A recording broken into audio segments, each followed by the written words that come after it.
కరీంనగర్ జిల్లాలో కేంద్ర మంత్రి బండి సంజయ్ పర్యటించారు. రేగొండ నుండి చిగురు మామిడి వరకు ఆయన ఆటోలో ప్రయాణించారు. ఈ ప్రయాణంలో భాగంగా ప్రధాని నరేంద్ర మోదీ 12 ఏళ్ల పాలన విజయాలకు సంబంధించిన పుస్తకాలను ఆటో డ్రైవర్ దిలీప్కు బండి సంజయ్ స్వయంగా అందజేశారు.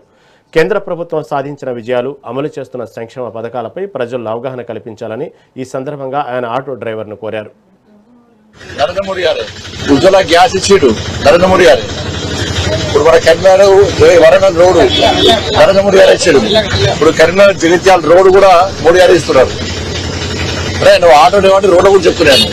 వాళ్ళ గ్రామాల్లో రోడ్లు అయినాయి, ఇవన్నీ అయినాయి అంటే నరేంద్ర మోడీ గారు ఇచ్చినటువంటి నిధుల వల్ల అవునా కాదా?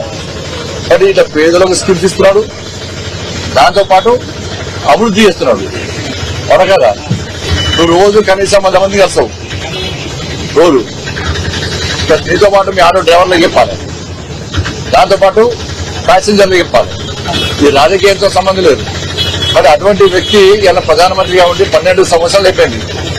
ఇలా 4,400 ఒక్క రోజు ఇవాళ ఇంతవరకు దేశంలో ఇన్ని రోజులు కంటిన్యూస్ గా ప్రధానమంత్రి ఎవరు లేరు.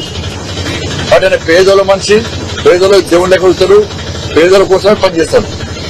మరి అటువంటి వ్యక్తి గురించి మనందరూ కూడా చెప్పాలి. ఆయన ఆరోగ్యంగా ఉండాలని కోరుకోవాలి మనందరం కూడా.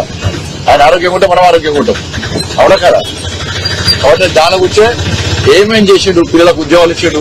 మన గ్రామ పంచాయతీ కూడా పైసలు ఇచ్చినాం. గ్రామ పంచాయతీలకు, మున్సిపల్ కార్పొరేషన్లకు పైసలు ఇచ్చిండు మోడీ గారు. మున్సిపాలిటీలకు పైసలు ఇచ్చిండు. అవునా కదా? ఇచ్చే పైసలు మొత్తము కేంద్ర ప్రభుత్వం పైసలు వస్తా ఉన్నాయి. బుక్స్ చదవాలి, అందరు చెప్పాలి. రోజు 100 మంది చెప్పాలి.